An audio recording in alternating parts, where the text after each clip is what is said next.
So I think this is another area maybe some of the skills should come out from data analysts. Not necessarily playing with the codes, but this is an avenue as well to look into so that you're able to bring good data in the development of AI-related technologies. I've got a few minutes, so what I'm going to ask from the floor, I'm going to ask 3 people, and I'm being deliberate. One of the key points is to also engage outside this platform. So if you have other burning questions, it's now a challenge I'm throwing to the floor that approach the panelists and have a discussion. And there you probably learn more than what we have here. So we have 4 questions, 5. I'll keep it at 5. Where do I start? Left or right? Left or right? This is my right.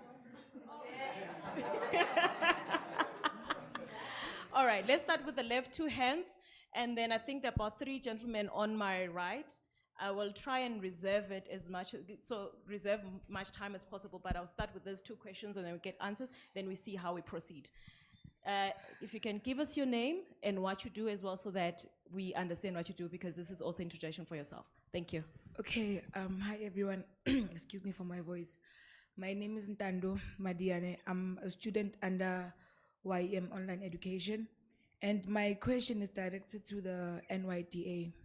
So I'm a youth member of Soweto, right? And I'm very young to be where I am right now. I've worked retail, and honestly speaking, it's not something a youth member can do. So my question basically is, what are you doing as the NYDA? As you said that you are partnershiping with Harambee and stuff, and there are a lot of people, honestly, in the township that are not working or not even have information about AI. So what are you doing to make sure that the future is secured with talented youth? Can I put it that way?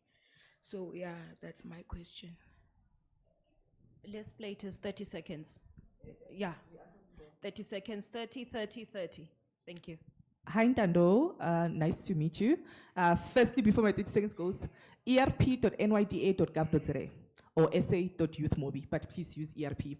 So there, young people can be able to register on a platform, and we have opportunities which are posted almost on a daily basis directly from NYDA, also from different partners within the very same platform. Because as a young person right now, I don't want to profile you. I'm not sure whether your interest is to go to the normal job market or you are maybe entrepreneurial. So from that particular platform, you can be able to access all our training platforms and then also apply for funding if you have an idea or you already have an established business. We cater for all types of entrepreneurs. So I hope I have, yeah. I have. Oh, and also you can, I'm finishing my 10 seconds. You can follow all our social media platforms so that you can see where the NYDA is going next, because they do road shows in order to, spread the message. But everything now you can be able to access from our platform.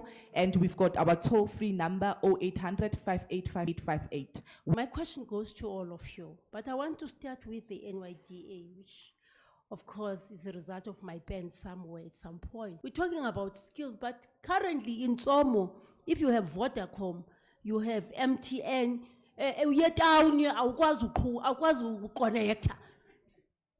and that's why I'm here. Because of Vodacom, MTN, and all of them, also all those M's, we are not able to get our statements from Umaspala. And then if we talk about internet connectivity and you say you are there as a SITA making sure that that connectivity is there in terms of satellites first, I mean into infrastructure. Secondly, in terms of money, the cost of internet is high. What are we doing as the SITA to make sure that all these people, Osetsojana, is able to access you at a cheaper rate and the infrastructure make it possible for them to have the connectivity. Ndithethe town eCofimvaba. I'm not talking about eTsotshan. So what are we really talking about here? Anyone would like to? Okay. Let me start by addressing the mandate and the role of the SETA before I then answer the question. So SETAs are skills development authorities. We are mandated to develop skills, in a sense. And before I concluded, or at least the last question that I took from Ubusi, was that what is it that we need to do to ensure that indeed we do succeed in this endeavor of bridging this digital skill gap? And I mentioned quite an important thing, that this requires a multi-stakeholder approach. So one of the things, at least one of our core mandates as the 4IR division, is to establish strategic relationships with various industry partners. Remember, I spoke about the triple helix model, where we can't be able to provide infrastructure, we partner with MTN, the Celsius, and the likes, so that they can be able to increase the broadband infrastructure, or even provide the infrastructure to be able to to roll out these specific programs. We're heavily dependent on stakeholders, and also then we then come in with the development of the skill. That's where our mandate almost is actually limited to, in a sense. So it requires a multi-stakeholder approach, and obviously there are specific stakeholders who can then account, or at least try and answer the issue of broadband, internet connectivity, which is obviously those telecommunications. But it then requires a multi-stakeholder approach where all parties come in to the party, and then do the role that they are actually supposed to do, in a sense. So I think that answers the question, where SETAs are developing the skill in the presence of those infrastructure and access and all of that stuff. Okay. Last question. Hi, ma'am. Sorry, I missed your name. So I want to address the issue of intellectual property and how do we protect that. I won't necessarily speak to the innovation hub that you are referencing, because I'm not sure if we have a partnership or not. But the stakeholders that we have partnered with, for example, actually, before I even go to that particular element, you know, where we talk innovation, or because we could start it from even a business idea, right? One can randomly just accuse any stakeholder to say, I came in, I said I wanted funding from NYDA, for example, and then I said I wanted to start a florist or a flower business, and then I didn't get funding, but a year later I saw Dimakato with a florist shop, you know? So it starts from there. So what we try to do as the NYDA is to educate our young people about protecting their intellectual property, because obviously I cannot stop you from sharing your ideas, because we get too excited as innovators about the ideas that we might have and all of that. And as I can imagine that when you get into an innovation hub with the inspiration that you'll be getting, you're just sharing with your colleagues. So any one of those particular people can, you know, be able to steal your idea. The young lady that I was talking to earlier on, answering her question from Soweto, the reason why we even have systems in place as well is for us to be able to monitor that from our perspective, that here's this young lady, she said, I have this business idea. Because remember, as a young person, when you say, I just have a business idea, it's not established yet. So when you applied through our system, and obviously the application gets redirected to whatever nearest branch you'd have selected.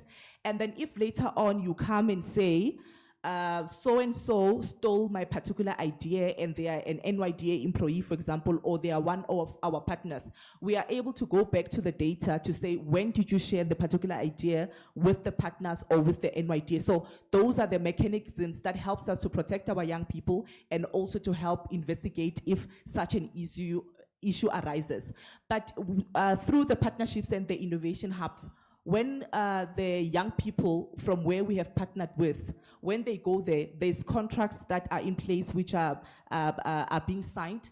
But over and beyond that, unfortunately, sometimes it becomes beyond our control in terms of then what people around or what other stakeholders then do. But in terms of legalities, people do sign contracts and all of that. So I hope I've answered your question, ma'am. Thank you. Thank you so much. They say fruitful discussions always take forever. I had already requested from the program director 5 more minutes. And like I said earlier on, it's a platform where you can ask questions outside this platform. But again, to those that are writing the paper, I think a few points just to round up. Keywords: definition of employment, multi-stakeholderism, issues around bias and ethics, and also the protection of rights. I think those 4 aspects from this panel are very, very important when we speak about inclusivity, and probably they might be the solutions that one picks up from this discussion and what the floor has given.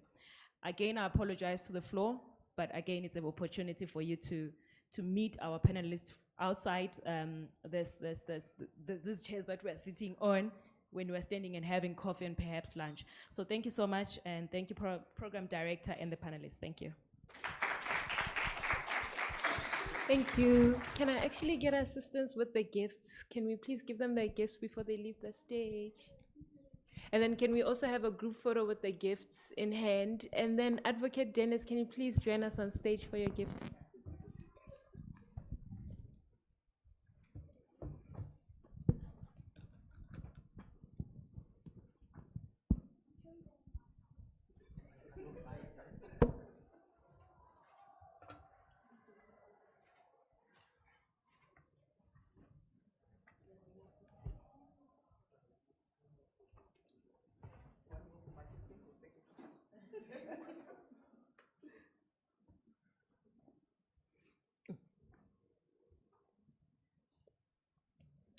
Thank you, colleagues. And then just as they're taking pictures, our next session will go to navigating the interdisciplinary landscape, governing the data-driven digital economy in South Africa. And I will be introducing you to our esteemed panelists shortly as they leave the stage.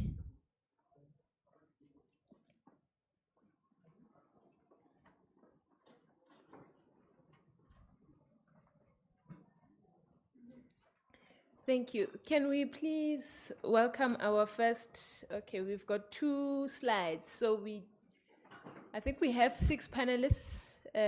We might be missing 2, so we might be 4. So our moderator will have to stand behind the mic for me, please. And I will start with the other 3. Okay, can we please welcome Dr. Makaziwe Makamba. She is the Director of Digital Transformation at the National School of Government. Can we please clap hands for her as she comes on stage? Can we also please welcome Ms. Gugu Siema. She is the Senior Manager for 4th IR at MICT CETA. Can we also welcome Thando Hlophe? He's the founder and managing director of Canvas IT. And then if we can also just go to the next slide, can we welcome Ms. Theo Marcelo Nyani? Apologies if I butchered that one. She is the Senior Partnerships Associate, Solutions Partnerships for Dimachi. And then can we please welcome Ms. Georgina Thalela. She is the project manager for Aura Edutainment. And then lastly, can we clap hands for her? And then lastly, can we welcome Mr. Sipho Matombeni? He is the Government Affairs and Public Manager of Google. I just wanted to mention that Google is also a very proud sponsor of this platform. I hope we all have our mics and we can proceed with our session.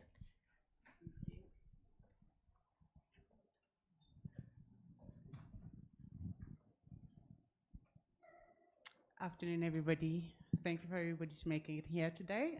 Today we have a very delicate conversation that we need to have, right? The governance of the ICT industry as a whole. I would like, before I go into the conversation, just to have everybody introduce themselves individually so that we have a formal introduction of what you guys do at work and in your personal capacities too, so that we can at least widen the scope to the audience in terms of how it's affecting them on a daily basis, what we're about to talk about. Thank you. Good afternoon. Are we audible? Okay. Okay. My name is Kuku Sema. I'm the senior manager for IR, the MICT SITA. MICT SITA is one of the 21 SITAs mandated to develop skills. Our focus is in 5 subsectors. That is media, advertising, electronic, telecommunication, as well as the ICT or the IT. Our mandate as a division is to ensure that the MICT SITA is well positioned to respond or to support the industry with relevant programs that are 4IR related, as we are in the digital era or the 4th industrial era. So that's one of our mandate. Also to collaborate with different strategic partners to implement different 4IR initiative. Dotzatna here is one of our strategic partner. We're doing quite well with them, or quite a few projects that support skills development, including supporting students at different universities who are doing masters and PhD, focusing on the IT governance. That's us, or that's me in a nutshell. Thank you. Sanibonani, igama lami nguThando wakaHlophe. It's not Canvas IT, but it's Kaise IT. I am from Mpumalanga. I'm proudly also an alumni from this campus. I did my BIT here at this campus, very same campus. I'm proud to be here. So basically what we do in my company, we do software development and also 4IR skills development. And we're also focusing on innovation. How can we cultivate innovation, especially amongst young people using technology? So that is what I'm passionate about doing. I'm also the chairperson of the MICT SITA 4IR Research Committee. So this is my boss next to me in quotation marks. And I'm really looking forward to sharing and answering questions and also giving some insights as well on this technology and AI. Thank you very much. All right, thanks. Good morning, everyone. My name is Sipho Mtombeni. I am Government Affairs and Public Policy Manager for Google, based here in South Africa. I take care of our business in the SADC region, basically anything that has to do with policy, our relationship with government, anything that has to really do with how, as a company, we show up for the country. That's what I deal with. It's as broad as I can explain it. But yeah, good, happy to be here. Thank you, panelists. I'd like to send my regards and apologies for the rest of the panelists that did not make it. I hope this will suffice in terms of the context that we need to be briefed about regarding governing the data space, right? Data information, that is. Okay, so the background is generally South Africa's economy, much like the global partnerships and counterparts that we have, is undergoing a very rapid digital transformation, which citizens and consumers, whether it's private or public, is increasingly access service through digital platforms and electronic devices. Okay, so as we navigate the dynamics within these terrains, we recognize the need for a robust policy that forfeits and fosters innovation, protects data, and ensures equitable access. Okay. From lawyers' perspective and general understanding what the current laws are, I would like to ask you, Sipho, what are the current laws that have been implemented in regards with data? All right. So when you think about data in the space of the digital economy, there's a couple of things that you're thinking about. especially things around kind of just transactional data, personal data, and things like what Popia is trying to achieve is to make sure that there is some level of responsible use of our data. I think the previous panel spoke quite well that things like AI it's underpinned by data, right? So, and that underpin of data is firstly things around kind of just our own personal data as users, so as people. So, your own data, personal data, etc., etc. So the laws, as you're asking about, is so Popia becomes kind of first in mind in terms of what are the relevant laws that are there.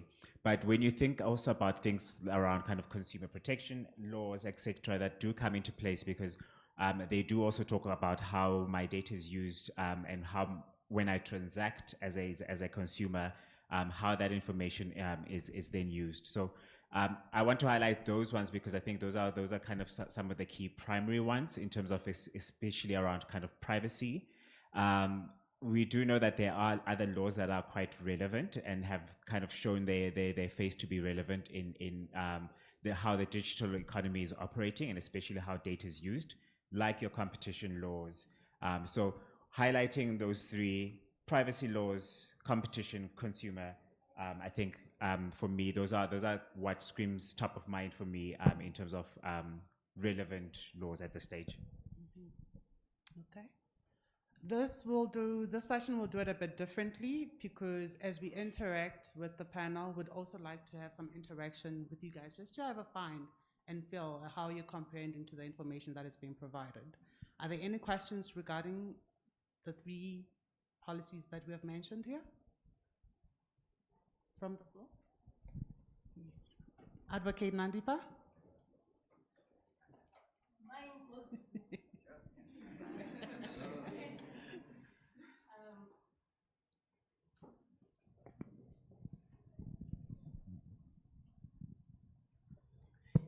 The question is quite simple. You are situated in Africa, but Google is transnational. Google has been using AI through Zoom to train. How do we deal? I said I'm a privacy lawyer, right? And GDPR is where I play. How do we ensure that Google SA protects, and I don't know how, the data of South Africans, as Google UK does? Because in UK, you have GDPR that coins everything. That deals, when I speak about data adequacy, you'll get the breadth of what I'm talking about. How do you make sure that in your portfolio, the region itself, the continent itself, its data is protected? If it's not possible, just say it's not possible. Okay, cool. So just one correction: our product is not Zoom; it's Google Meet. Zoom is another company. But in terms of how we do and our compliance across the globe, and you're correct to say, as a multinational company, we have to comply with a lot of laws across all the various jurisdictions that we are in.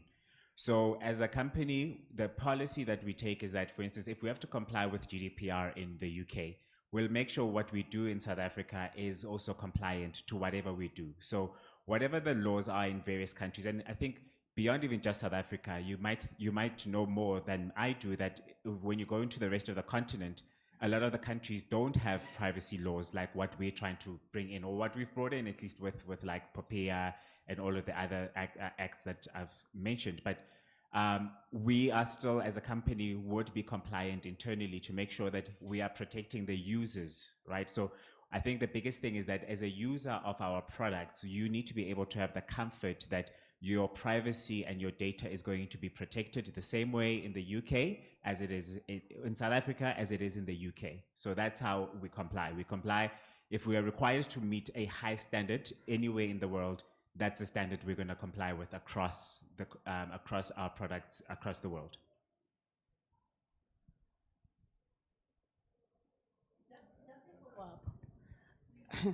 Remember that all these platforms are coming from one basic platform and then they get revamped, right? I know Google Meet. Let me ask you a very specific question. Is Google Meet also telling us that you will be recorded, right? If I don't want to be recorded but I want to participate, is there any recourse? That's a rights issue. I want to participate in the meeting, and I'm not referring to him, I'm referring to the youth. I'm saying this is an opportunity for you to develop platforms that allow for a recourse mechanism. When you're saying I don't want to be recorded, it means you must go out of the meeting. Your rights to participate in the meeting are curtailed because you don't want to be recorded. How are you dealing with that reality? Because the terms and conditions that are part of the meeting don't necessarily cover that. It's not to you. It's a generic virtual platform, and I've raised it transnationally, and there has been no answer.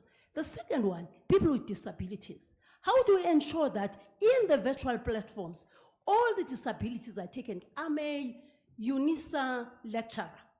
So for me, your virtual platform should assist a child in Eritrea to be able to get the education like the one in Tomo. And that one who has disabilities must also get equality.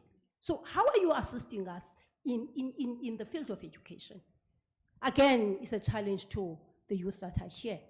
This is a minefield. You can do anything if you want to be relevant to the South African context in terms of the platforms. Okay, so I assume I don't need to answer that. It's a question to you in the room. But just maybe just to give you a few points, I mean, I think there is a lot of work that is being done for accessibility to make sure that the tools within our platforms are available to people with disabilities. So this is something that is constantly on to work. So for instance, where visually impaired people are able to access and make use of our tools like Meet and others by being able to kind of use the audio functionalities, etc. Obviously, there are other challenges that we are trying to grow with as technology grows, but it's definitely something that is a priority to make sure that everybody's got access to that, to the tools. And yeah, I think on the first one, I also challenge you, because the one thing, and this is again coming to the topic that we're talking about, with technology and with AI and everything that we're talking about today, these things are tools. As a society, we still need to be the ones who are taking control and charge of it. And as we're talking about governance, we need to talk about how we are governing the use of these tools in order to make us as humans be able to kind of function. Whether it's jobs, whether it's anything else that we're doing as a society, it's based on us as the humanity, as the society, to be able to kind of guide where technology leads us. Thank you. Thank you. We'll take just one more question from the floor, please. Any other question? Thank you.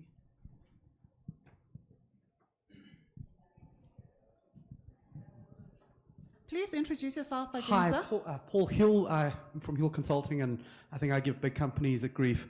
Good news to the gentleman from Google. I'm actually going to talk about the other giant evil technology corporation, but it's a question to your colleague on the side and everybody on the panel. Your company and the work that you've been doing is around developing developers. And one particular firm over the last 40 years has embraced a general market strategy of embrace, extend, extinguish. They brought out VS Code, they then launched Copilot, and they make what skills are wanted today less relevant tomorrow. Amazon puts a heck of a lot of resources into making their platforms available because they want to give people skills to come and use their platform on Amazon Web Services. But in reality, what they're trying to do is they're trying to get people to use Amazon Web Services rather than your colleague's platform. This is part of the model. Google does it as well. I think, to be quite honest, my analysis is Google does it less than the others, but you know, let's face it, it's part of the business model.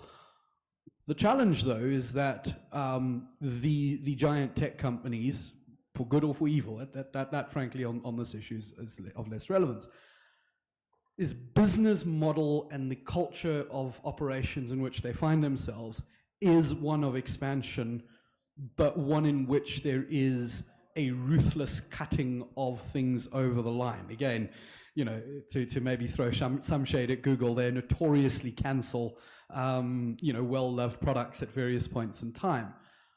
How do we, if we are embracing skills development and skills transformation, not end up equipping people with skills that suddenly feel redundant? You know, how do we avoid vendor lock-in and platforming and so on? But I'm putting it to the other gentleman rather than Google to give an answer to. That's a very interesting question. In terms of redundancy, yeah, I asked a very simple question about being able to, is it sustainable, the blockchain and so forth in South Africa? And the DGG talked about we need to still develop these policies in order for us to be have a plan for the future. So regardless of things changing, I still believe that as young people, we still need to get equipped with those skills and those fundamentals, because those fundamentals then are used as principles to elevate into the next section of technology. Without those principles, it's so difficult for us then now to understand the concepts that are rounding about changing in this new digital economy.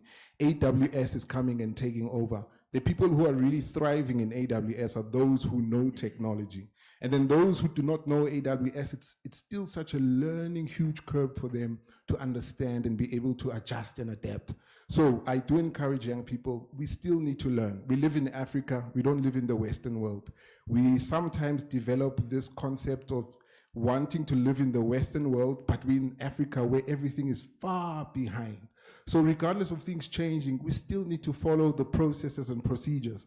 I keep telling my interns that South Africa follows behind America, but we are way behind. So whatever they're doing, we're doing at a much more slower pace. So we still need to equip ourselves. We still need to be able to talk in these conversations while they're still happening, while also preparing for the future. Thank you. Yeah, I just want to add on the question or the concern on the redundancy. You know, over the years, we in skills development, we've been training, exposing young people, but most of the, even the universities, the curriculum, they were not relevant, you know, or responsive to the current market need. And I must really appreciate this 4IR because it has presented us with a lot of opportunities. One, you know, the opportunities for us to rethink and reframe how we were doing things in the past. And it also exposed us to what is happening internationally, globally, in terms of skills, in terms of what are occupation, you know, what are the work of the future. Now, what we then have done as an organization mandated to look after skills development, having gone through the different research that has been conducted locally as well as international, all those research, they have similar findings to say, this is how the future looks like in terms of occupation. And as an organization, we then started developing qualification that responds to the future, that respond to these technological changes. For example, 4 years ago, when the country was embracing 4IR, you know, there was about 16 top technologies that they were perceived to be the top technologies that 4IR is introducing. And as a result, when we look at that, we realize that there's a huge gap. Those technologies, they're also bringing a huge gap in relation to skills development, or in relation to the skills, to the supply and the demand of skills. We then started to develop qualifications that are occupational qualifications that are relating to these different technologies. And the aim or the reason for that was we wanted to, with those qualifications, to start exposing young people, be it at urban or rural areas, because this AI or the technologies, they affect us, all of us. And without the relevant skill, we will be left behind. Without the relevant skill, the country will continue, getting or importing skills from other country. But I think this is a right time, or this is a time for us really to stand up as a country to say, we see all these changes that are happening globally, and where are we? What do we need to do? And it starts with skills, because without skills, we cannot change the economy. Without giving our young people the relevant skill, and the opportunity for them to innovate, we cannot play in this big part. We cannot have a seat on the table. So it starts with skill. If we expose our young people, I'm happy this room is full of young people. We expose them to what is happening globally, giving them the relevant skills. This will be a game changer as South Africa in Africa. Thanks. On that note, Gugu, I'd just like to find out from you, since at MICCTA you're setting up the standard, at what point are we now as South Africa to say our skills are bridging the gap that is currently needed for us to move forward with the space within the governance and within AI itself? Okay, thank you. We are somewhere not where we're supposed to be, And again, thanks to what we have started as an organization in collaboration with obviously the multinational that have also make available of certain programs that are aimed at contributing, to this or exposing our young people to these different technologies or giving them the free courses like Google. They've got a quite number of skill programs that are aimed at young people. AWS, they also have those programs. They also assist. However, as government, we also needed to infuse this qualification or this content in our curriculum, so that our universities, they also train or prepare our young people on these different technologies. For example, I think it was 4 years ago where UJ was the first universities that infused AI on all their qualification on all their qualification, and that it would then mean in the next coming 4 years, or those students that started 4 years ago, when they exit, they will exit with a certain skill or with the exposure, whether they're coming from the finance, whether they're coming from the management or engineering, they will then have some certain exposure on AI or on any of the different technologies that are there. So in terms of where we are somewhere, not, I don't know in terms of, percentages, but having started 4 years ago, while the rest of the world were already, embracing this technology again 4 years ago, I would like to commend our leadership to introduce 4IR in the country, because they opened the eyes of most of the institutions, especially institutions that are involved in skills development, as well as our institution of higher learning. Okay. Thank you. Before I come to you, Advocate Nandifa, I'd just like to have a question I'd just like to pose a question to the youth that is currently here, right? Based on what we have embarked on, and we're looking at the legislative, I'd like to hear from you, how has the inclusivity of AI bettered your current situation? From where you come from, I heard you, Tembega, you said you're coming from a retail background, and now you are schooling on an online platform. How has it been? How has been your experience? How do you feel about providing the system with your data, with your information? What is your interaction with technology currently?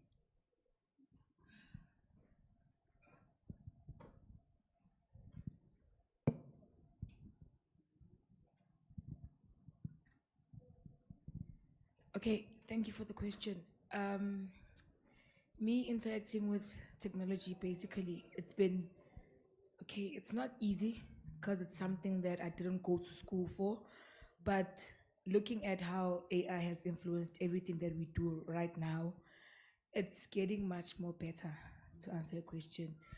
But I have a huge but. As I have experience on like the retail side, I think it's going to be too much. AI is going to be too much of an influence. Because now, if you can check, I think at Centurion, they have like self-service options at Pick and Pay. So now we have lack of jobs, and already we are facing some lack of jobs. So I don't know, like honestly, if we don't get enough skills as the youth, then the future is doomed, honestly. Okay, I will get to the questions just now. Back to you, Google. What skill can we provide a youth who has this concern to say, I'm from retail, I am incompetent in terms of what I'm supposed to do, redundancy has become a thing in my industry. How are we able to assist them? In my view, it is a myth to say there will be redundancy because, we need to expose these young people to these different technologies. Now, there's it's a myth, but there's also opportunities that this presents. This AI, they need people that will service, they will need people that, with the technical skills, to support.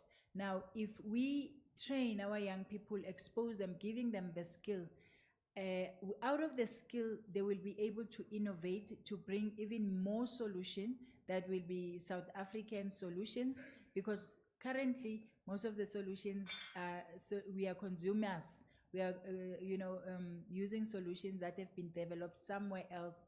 Hence, it's difficult even for us to govern, to come up with regulation to govern those, because we are not the developers of those solutions.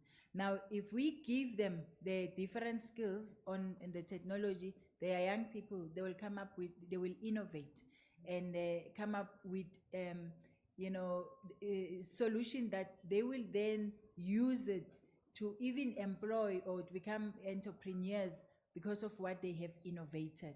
So what I'm saying, our young people should not look at this technology and feel threatened, but they should look at that and see the opportunities that it presents, and start using that for their own advantage.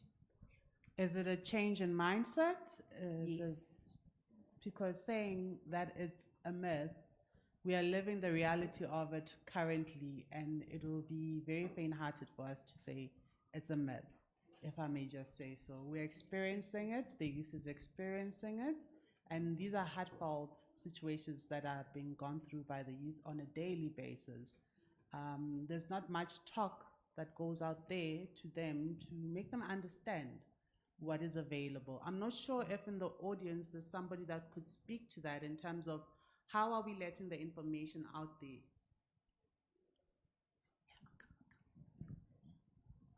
Kim, can I? Maybe let's The gentleman has had his hand up. Yes, okay. Pardon me. Okay, hi guys. My name is Kamuhelo Mtetwa, and I'm also a student from YEM. So, according to my research, I've been busy with plenty of my internet research. So I've found out that Vodacom does have these Voda points. So with this Voda points, you can also like buy a course, and those courses AI is included. So hence you guys were talking about the population, the knowledge, making it popular to the youth as well.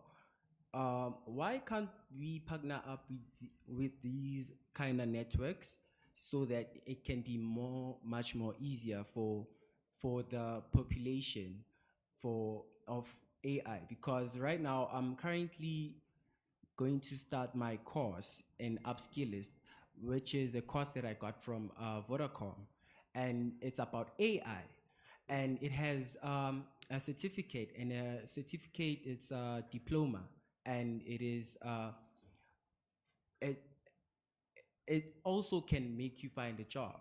So I haven't seen that on other networks, on MTN or Cell C. I can see they still push out these schooling sites and stuff like that. But why can't we use that advantage of making it popular to make it spread like a virus? Because that's the easier way to get that to spread it in South Africa, I think. Yeah. If I might just jump in. Come on, that's a very interesting question. We are young people. You're talking about how can we? You're asking the big companies. The big companies are already setting up the platforms for young people to use. You spoke about Vodacom having, MTN also has a platform. So we are in the talks of setting up an innovation hub in Mpumalanga, and we are trying to get online digital learning. So there's a lot of these platforms out there. But the question is, are young people interested themselves to go onto these platforms and get that information? Because that's what we are faced with. We are faced with young people using the internet for Instagram, Facebook, Twitter. We know Twitter. We know if you log into Twitter now, you know who's the latest person who did what scandal is happening where. But how many young people are using online platforms for educating and building themselves? So it has to be driven by young people. Big corporations have already set up those platforms. Okay. But now, how do we encourage each other as young people? Guys, let's use these platforms. Okay. With that statement, right now I've realized that Meta, that connects WhatsApp, Facebook, Instagram, it also has AI.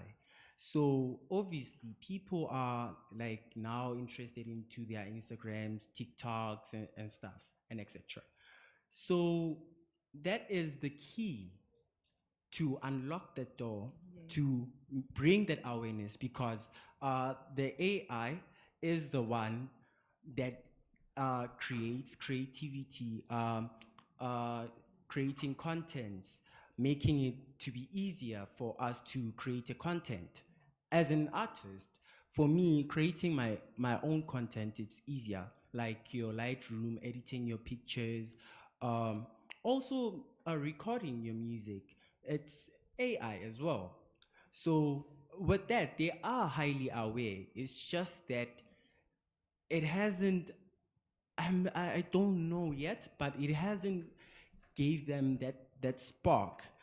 So with us, like with my kind, we are few people that who realize that. So it is there already. It's just that we need to make it like more visible into these social media platforms, because on the Meta app is the one that expresses out AI. And these youth, obviously they know that when posting and being viral, there's some finances that you get. So by getting those finances, there are those options that you need to take. And those options are AI options that you need to take in order to create whatever craft that you want to create. Even like your pictures, like anything that comes in mind. So my main problem is with this Chat GPT. I have a younger brother. He does his homework with Chat GPT, and he always gets 100, like always.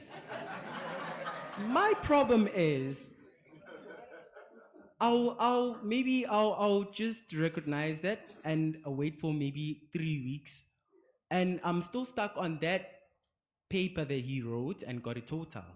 Then I'll wait for that 3 weeks to make sure that he gets it in his mind, because I found this ChatGPT doing them the work like more further for them.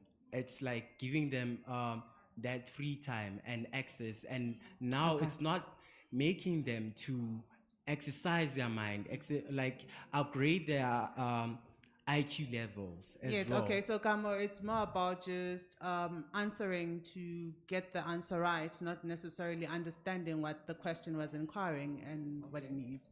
Thank you, Kamo. All right, I had another question from Mr. Kagaza there. If you can just give him the mic. We just touched a bit of a nerve there with the notion that we are dealing with youth that already are on the digital platforms and so forth, and who would really like to know the details in terms of the infrastructure, where's the money coming from, and so forth, which are maybe issues, if time allows, for us to go into. For now, I'll allow Mr. Kakaza to have his question, please. Good afternoon, everyone. My name is Tim Sokaz. I find that I'll start with CETA to say, okay, can I challenge you guys to say, can the CETA maybe convince the Department of Education to change the curriculum first from the grade 0? Let's start there. Before we go, because of now, how do you expect a young person, how can you expect a young person at the, after matric to start playing with technology and expect them to be more advanced, understanding in everything, you know? So it boils down that the curriculum needs to change from the scratch so that young people can start understanding what is the fourth industrial revolution and all these AI type of things.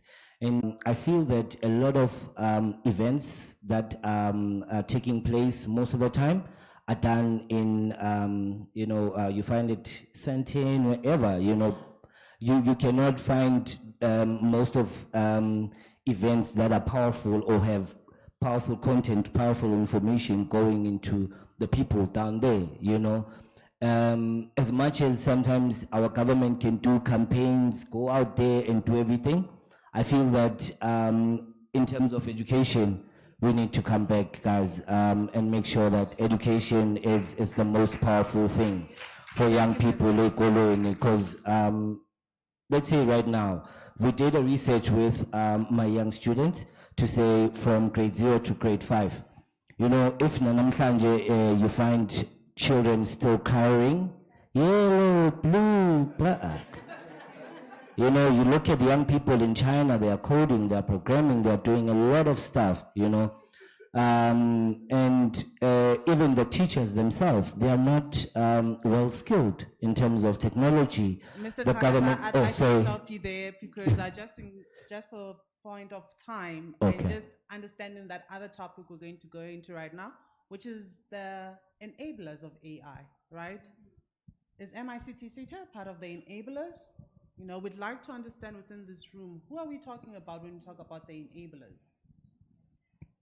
But let me just respond there on the change of Yes. curriculum. I think that is happening, Mr. Kagaza, but perhaps at a very, you know, not fast pace, because again, 4 years ago, when the president, you know, appoint this presidential commission, at the end of their term, they came up with a report. In that report, they were it had recommendation, and one of the recommendation there was we need to approach skills development, you know, differently, starting from, you know, ECD level, right up to post school, where we operate as you know, the CETAs or at the PSET level.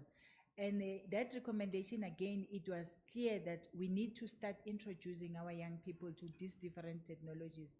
And when we read that as a CETA, we thought, because these are two ministries that are involved in curriculum. There's DBE, led by the Minister Angie. There's also the higher education that is led by Prof. Blade and Zemandi. That's where we are operating as CETAs. And from the PSET, and in the IT or ICT, that's when we then started with this development, changing of curriculum, development of these 4IR qualification. But I believe that at the university level or the PSET level, that is happening with DBE. It is happening because I remember around 20,000, they start to 2020, they started reviewing the curriculum, you know, infusing coding in primary school or at the DBE level. But we need to collaborate with institutions like your Google, all these multinational to really also assist, because they've got those programs. And then if we get that really fully infused in the curriculum at that level, it will really take us to another level as a country. Thanks. Okay. Back to you, Georgina. Yes, we are enablers as a SETA, but from the skills part, from the skills development perspective.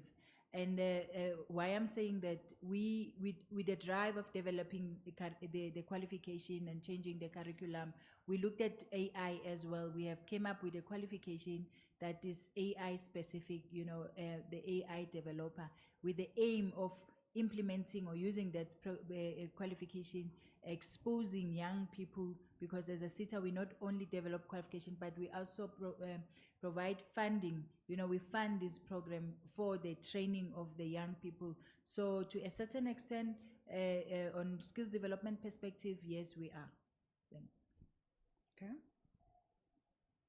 Can we have anybody within the crowd to tell us more about the enablers of IE, probably that's working for an institution due to the limitations of the panelists? I'd just like to hear from the crowd. Thank you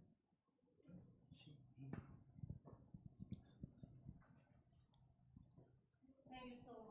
I think I would have failed in terms of my life if I don't correct a small thing. Sthembiso, I'm one of the people who wrote the curriculum of this country. I wrote the NQF and everything else, outcomes-based education, and. There's a debate that's missing here, and it's worrisome. This conception of thinking that relevance started higher education is an incorrect one. We have basic education, further education, higher education. Basic education is from grade R to 9. Between 9 and 12, you have two institutions. The school governed by SASSA, colleges governed by the College Act, or the Further Education and Training Act. This is the institution. Further education and training, the colleges, that's where what we're talking about takes place. Because at colleges, from time immemorial, we had NATED 550. They were doing technical programs. The coding we're talking about has been being done for years at technical colleges. But I don't find that to those institutions, which we spend time writing policies and laws and regulating them, I don't find them in the debate from the SETA or from the chairs. That's the first thing that I would want to raise. That it seems like our strategy is correct, but the location in terms of positioning is problematic. The second one, I developed not only the Skills Development Act, Skills Levies Act, the Basic Education, and you call all those white papers. I went to develop private education providers. There's my pen there and my brain. The reason was to make sure that we build this sport, because Section 39 of the Constitution says there will be education provided through public institutions and private, and all these belong to one minister. I want to borrow you what is happening in another home within this continent called Africa, because we belong to one continent, Africa, and it is having many rooms. Others are Namibia, others are Angola. In one of the rooms that I'm not going to mention, which I want to give SETA an advice.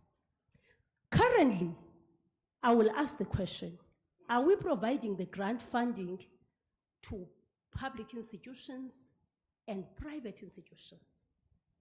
If we're giving only to public institutions, it's understandable. But I want to beg you that students now, parents are suffering, children are running to private universities and private institutions because they have relevant education, but they are expensive. So my request is that you must consider ensuring that your grant funding caters for education across all sectors. I don't know how, but the Constitution provides for it. That's one. The second one, the colleague next to you spoke about backwardness of Africa. I beg to disagree. Are you aware that all these R's that we're talking about are pioneered in America, in Australia, but by people from Africa? Africa, awake. Wake up. These people that are doing all this, a living example is your colleague there dealing with Google. There are many of them. And I'm saying, have we taken stock of what capabilities Africa has? Africa has got minerals, they are taken out there and they come as this light and we pay more. I'm saying Africa has got what it's take, but we don't want to trust ourselves and our own people. Can we change our mindset and begin to say an emerging technology will come from Tsotsana? The Vuvuzela came from the Eastern Cape, but the person who owns the IP is somewhere else. Why are we allowing that to happen? It's because our curriculum, I'm getting there. When we wrote the curriculum as TE, hey, that was a long time ago, man. We had this life orientation. At the time when we were writing life orientation, we had to make sure that we cover a few things that make life. Probably what has not been done now is the recurriculation in a consultative manner, not in a manner of meeting Google and meeting this one. No, that's not how we dealt with curriculum. It was stakeholder driven, like Uste should be knowing because he's running an institution. And the fact that it's a private institution is the reason why he must be included. So I'm saying there's a stakeholder management strategy that's a problematic, which makes it difficult for us to get the best out of Africans. I'm one person who will always say, I will not go to Google and ask for a program when I'm able to write a maths book the African way. Thank you, Advocate Nandi. Lastly, I want them to say, I'm requesting that, I'm doing this naughty thing because I want these people to write questions. Provide these questions in written form. These questions are the ones that are going to inform your actual bad course to the department. And the department must begin then to say the programs must address these questions. So the assignment I stood to give to all of us is that the payment you are going to make for being here, you'll write 3 questions for Google, 3 questions. You write your name on top and your cell number so that it's known that you were here. And those will be collated. And can you imagine, when the DG reads a report, your names are there as contributors, then you've begun to be into publications. I'm an IP specialist, thank you. Advocate Nandifa, thank you so much. On that note, Advocate has touched on a few keynotes that we're supposed to delve in, but due to time, I think she has highlighted, opened up a wide scope. But unfortunately, based on time, we're not able to go into every aspect of it. But it's localization mostly, how our skills development is going into job readiness or retaining it within South Africa. She talked about making sure that we retain, let's retain what we have as South Africans within South Africa instead of having qualified people within the skills environment go to another country. And a cultural aspect too, you know, is this technology speaking to us culturally as South Africans? You know, we have 11 official languages, but is it able to convey what we need to say without it having to want us to speak to it the way it wants to? You know, are we feeding it information based on just getting an answer, or is it interacting with us in a cultural manner that we are as a rainbow nation? You know, I know that YEM has also worked in a couple of projects regarding language as a barrier to communication. I'd just like to find out from you, how are you grasping along having to not speak your native language within the digital space?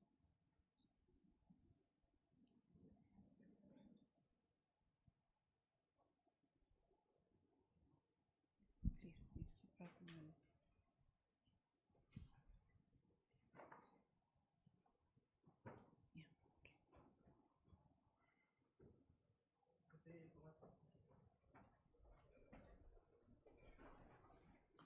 Good day, everyone. My name is Tato.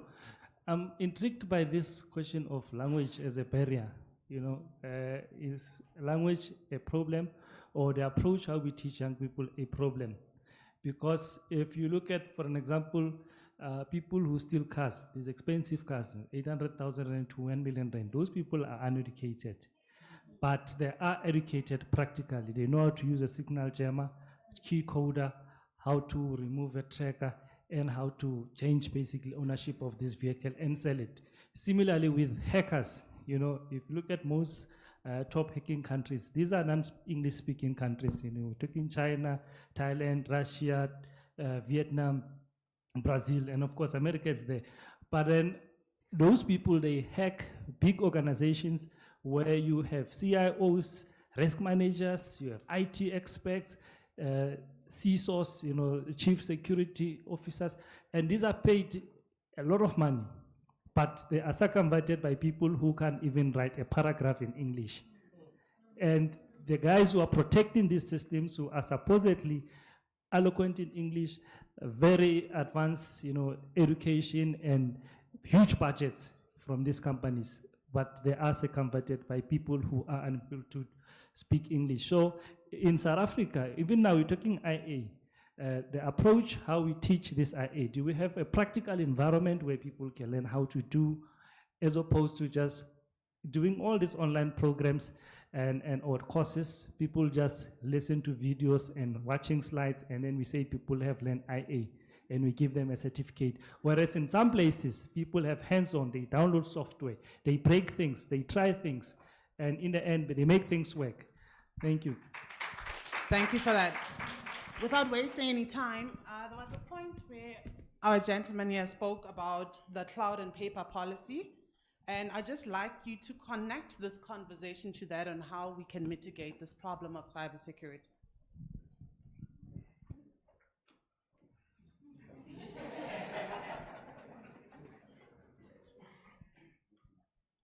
All right. I just put him on the spotlight there, but it's not a problem. But maybe we could attest for Sipho to handle that question when it comes to cybersecurity. Okay, so yeah, there's a couple of points I wanted to address before, but Okay. it's fine. I think the main thing that I think we need to be able to understand here is that, especially taking back to your point around kind of the languages, et cetera, the whole point that was raised earlier is that a lot of the technology, yes, is built internationally. It might be by Africans, might be by other people, but it's not here. And it's not being built to meet the needs of Africa, right? So this is where the potential is, right? This is where the potential for anybody sitting in this room to come up with those solutions. A lot of times when I partner with organizations, and Tay will tell you, Google is not here to give money and be like, oh, here, move on with your life, right? I always ask my partners, what do you take? Yes, take the Google resource, but what are you then using it to build, right? Build for South Africa, build for Africa. Yes, we have AI researchers, for instance, that are working in Ghana, that are working to find Africa solutions, et cetera, et cetera. They're working on things like flood forecasting. They're working like things like low-cost forecasting so that they can protect crops, et cetera.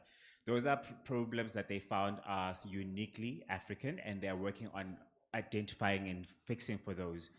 Until we start as South Africans and sitting and saying, hey, actually, I can use the resources that are around, because there are things like data, and this is why things like data availability, open sourcing is important, because it's not necessary for us to go and rebuild what's been done. but it is necessary for us to build upon what has been done. So whatever Google has released, whatever apps has been released by some of the big, etc., big entities, etc., it's important that we still then take that and say, okay, how do we then make this and build this to meet the South African need? What are the needs that we have as South Africa? What are the societal challenges that we have as South Africa? And this is why I keep on saying at the beginning, I said, it's up to us as the South African youth. Sorry, I'm counting myself in youth. I know I don't technically qualify, but but what are we as a South African youth doing with the access to this information, etc.? So even on, I take your point around the you don't want to sit for 2 hours, do a video and be like, oh, I know AI. It does take a lot of that kind of training where you do need to practically go through some of this. And there are incubators, there are courses, there are programs that are available to young people in the country that I know of, that you can actually go, if you're willing, take your time and go learn. And that's what we need to take, and it must be a mindset shift, that actually I'm going to take my time. You can't really say, I've taken 2 hours of my time and now I know AI. No, that is not how we're going to shift the needle. We need to shift the needle by saying, I'm going to take 6 months to a year of my time and go actually understand what this thing is, so that I can understand how I can use it for my business, how I can use it for my society, how can I use it for my country. Can I just jump in as well? I'm talking from a young person's perspective, is to basically say that we need more change makers coming from young people. In order for these platforms and these things to happen, we have to be the people that are actually doing it, instead of waiting for other institutions to come in and take us and put us on these programs. When we speak about entrepreneurship, I'm a young person in business. I've got a client called Launch Africa Venture Capitalist. What they do is they invest in African startups, and then they take them overseas to get more incubation. The problem is that in Africa, it's very difficult for a young person to pursue business. So we need to now start having change makers coming from young people, basically saying, I need more representation as a young person in this business space. How can I be in these spaces? How can I make these changes? If we are able to do that, that's when we're going to start seeing the benefits. So even if we are hacking, as he said, hackers, they don't even go, they do. And the problem with us as educated, we educate and then we sit with the education. But the young person who teaches themselves is practically putting their skills. So we need to be more practical as young people instead of being theoretical, being more practical and do those things. Thank you. Thank you. We won't be taking any questions. We're really out of time, but I believe there's a lot that you would like to ask and find more information about. What I can request, though, is that maybe you can write it through an email. Can we circulate probably an email at the end of this session so that everybody can provide their questions and they'll be answered there? Not only just to provide them, but as Advocate Nandipes said, this session is going for paper. So with that said, may your name appear to say, this was my input and this is what I think of the situation currently, okay? With that said, we'll do a closing. Any key closings from our panelists? Yes, as my closing remark, I just want to, say 2 points from what was raised by Advocate there in relation to grant. Grant is one of our core mandates. Yes, Advocate, we sponsor both private and public universities, because we have realized that needy young people are not only in public institutions, but also in the private institutions. And in relation to the curriculum development, yes, it is a stakeholder driven. It has all the stakeholders. In fact, there's 6 pillars that are needed or required by the QCTO. I have met some of our CEPs here, or those who are contributing in the qualification development, who contributed to the MICT qualification development, because the industry actually is leading that process. So all the stakeholders from the private, public, government, academia, they are in the house or in the room when we develop the qualification. And to the young people here, I'd like to, say there are so many opportunities that are out there waiting for you. And as government has opened, a lot of opportunities. Be on the lookout for those opportunities and take advantage of that, not only for employment, but, use that for you to, for your advantage, to put your ideas, using using the available technologies, using the available programs that are there, to come up with solutions that will be then deployed or respond to the South African social ills. Thank you. Thank you, everybody. So in closing, what we're saying is that our vision is very ambitious, yet it is attainable. A digital inclusive South Africa where data flows seamlessly, innovation thrives, and the citizens reap the benefits, right? So what we have cashed on as keynotes is we need to achieve 4 of these clear objectives: the digital infrastructure, access to data, and cloud services, right? I believe we have touched on that in terms of what Google does and what everybody does. Data protection in terms of what is security looking like, and as he had mentioned, Usipo, about the POPIA Act and so forth. And there, not only that, but we are also looking at where is the money coming from and who is able to incubate. We have touched on a lot of issues, but with that being said, the chair has already risen to say my time is up. With that, she will provide us with the email. Please make use of it. Send your questions through to it, and then we'll be able to answer it from there. Thank you so much, everybody. Thank you so much, colleagues. Can we please get a picture of them with their gifts? Thank you. Okay, I think we're moving on to our last session, and please, can we be cognizant of time? I am standing here as a captain, and time management is one of my strong points. So, okay, I'll introduce the panelists and the moderator as they leave the stage. Thank you. We've got one panelist joining online. We've got Ms. Theo Marcelonyane. She is the Senior Partnerships Associate, Solutions Partnerships of Dimachi. Can we give her a round of applause? She'll be joining us online. We have got Ms. Tshepiso Hadebe. She is the Junior Legal Consultant of Pukubi PS Masitela Attorneys, PPMA Attorneys. Can you please give a round of applause? And then we are missing Dr. Melody, if I'm not mistaken. Yes, and then we got a request from Mr. Luvo Gray to include Advocate Nsaluba. Can we have Advocate Nsaluba on stage? Please give her a round of applause. And then lastly would be our moderator, Mr. Luvo Gray, the Deputy Chairperson of ZAIGF Multi-Stakeholder Committee. But for the purposes of today, can we refer to him as Chairperson? He is the Chairperson of ZA Youth IGF. Can we give him a round of applause, colleagues? Thank you. So we will be delving into our session 3, which is ensuring data governance, compliance in the cloud, navigating South Africa's policy landscape, and upholding digital sovereignty.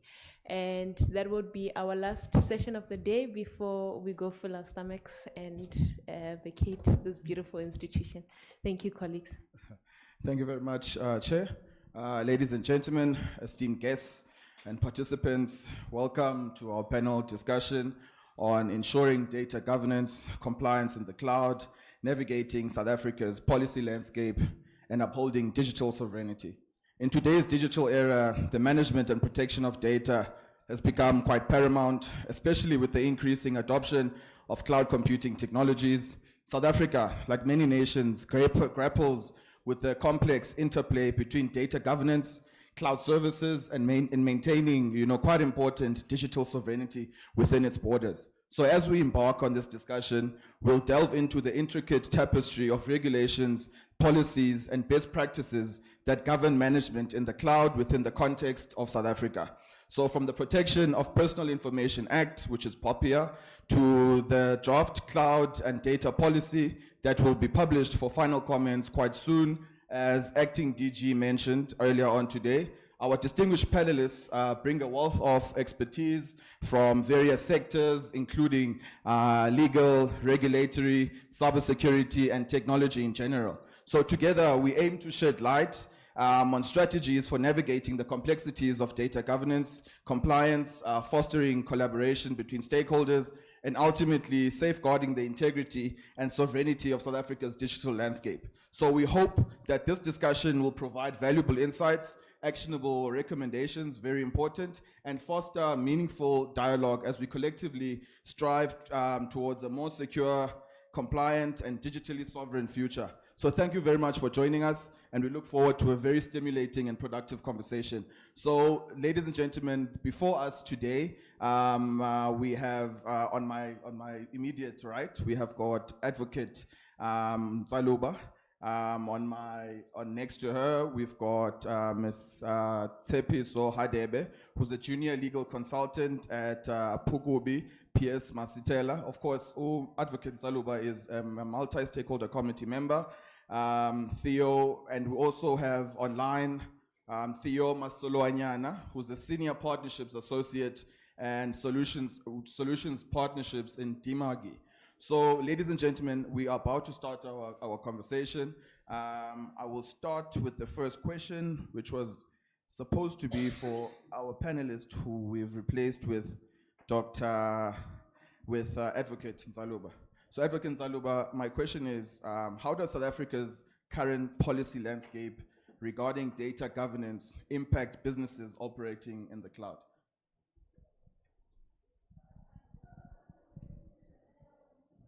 Mphathi, let me first recognize the community of people domestically and globally that are watching this important engagement.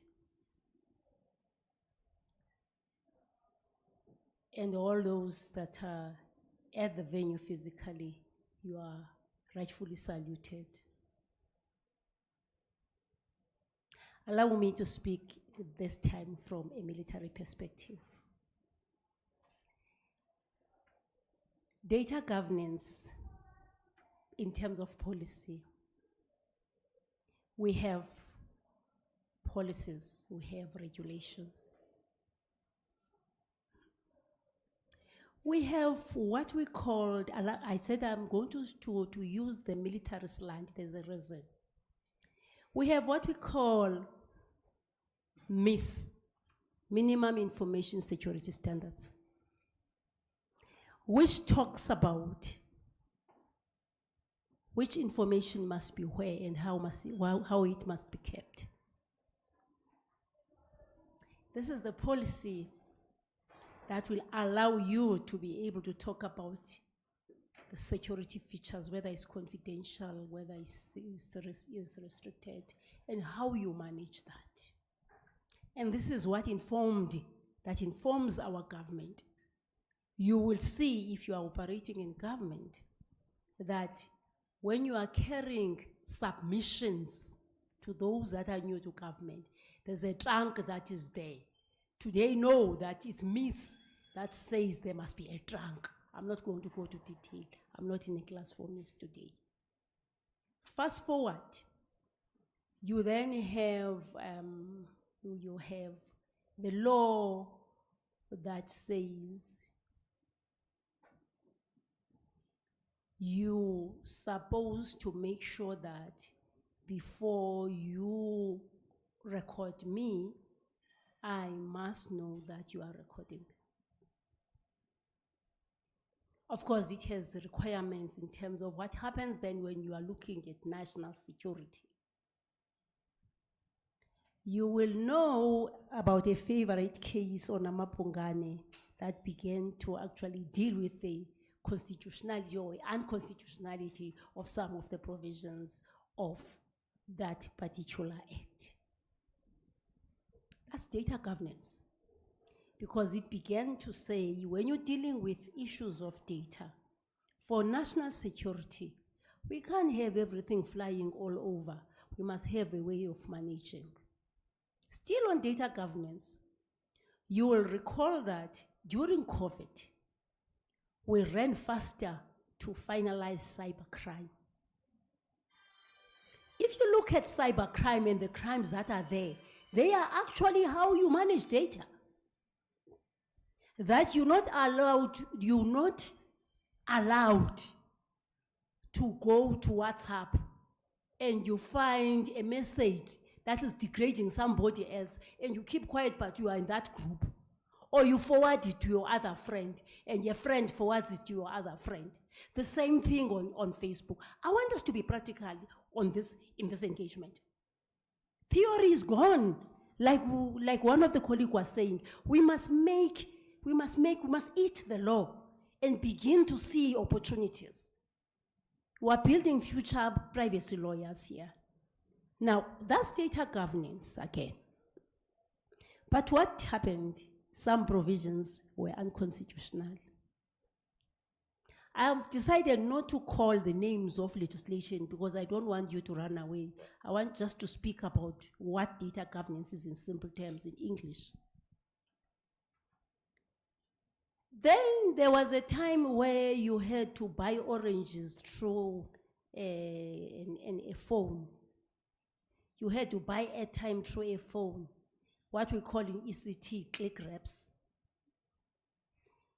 And we began to say now, how do we deal with this space? Then a legislation came that governs how then that data must be managed. How must your data that is with a Pick n Pay be managed if you decide because of COVID you are not going to Pick n Pay, you are sending the grocery list to Pick n Pay? If then you want to buy from Amazon, remember Amazon is transnational, what are the tax implications of what you're doing? I'm talking to you. If we then go get to blockchain, we deal with all those coins, and you are lucky enough that you hit the right button at that time. What happens to that transaction? That's data. What then happens if, like they've said, like the colleague was saying, there's someone who is sitting at a garage. All he does is just to make sure that he breaks and connects and breaks and connect. And that's how IT within cybersecurity is done. You trained how to hack first because it's about cybersecurity, so you must play in the cyberspace. Now, then we began to say, how do we make sure that the security of data of persons is guaranteed? And this security of data of persons came about during the time you were transacting. And that is why you'll find that your ECT Act actually has everything, I mean everything, that if we had enforced it, we would not necessarily had to run for Popeye.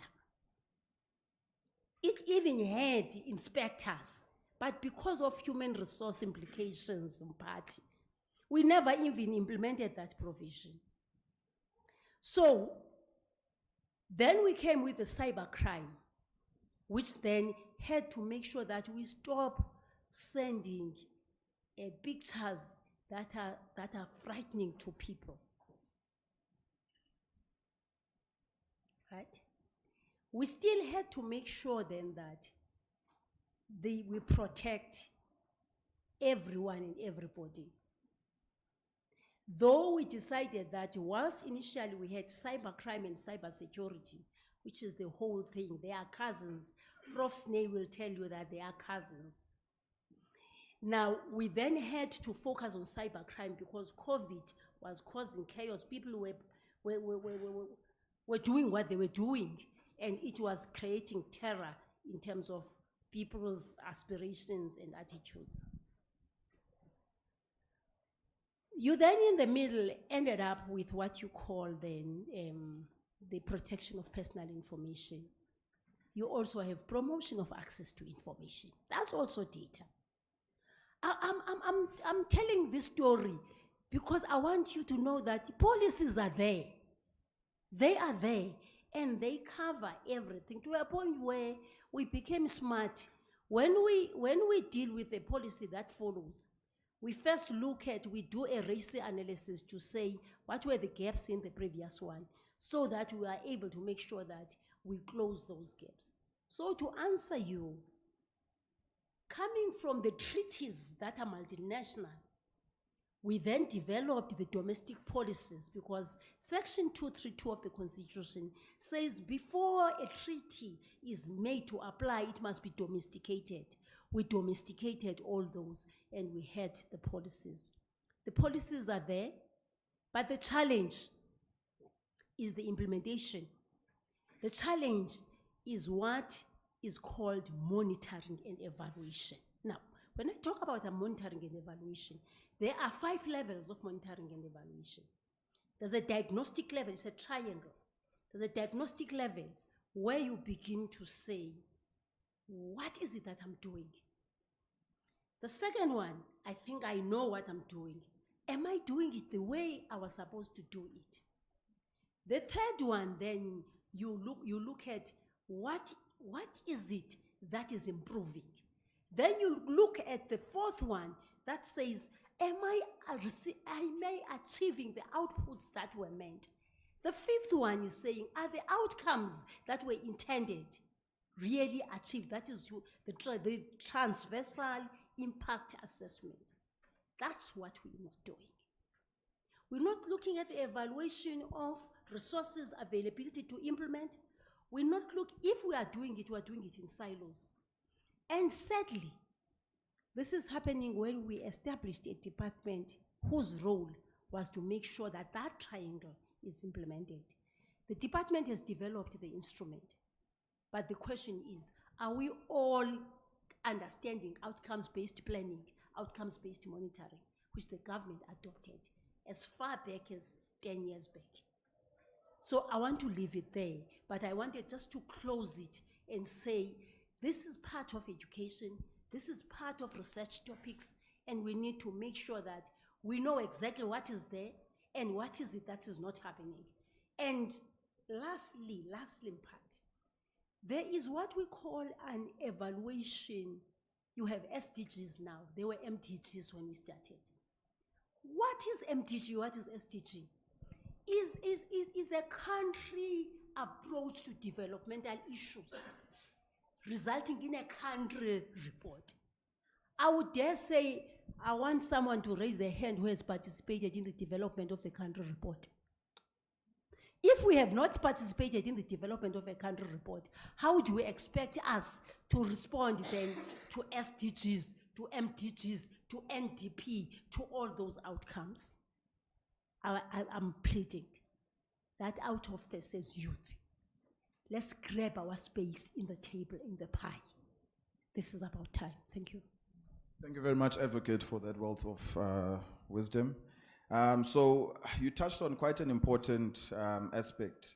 You spoke about the issues of national security, which sparked, an incident that happened. I'm not too sure. I think it was the year before this or 2020, where Huawei deployed equipment in the African Union headquarters in Addis Ababa, where it was found that there was espionage.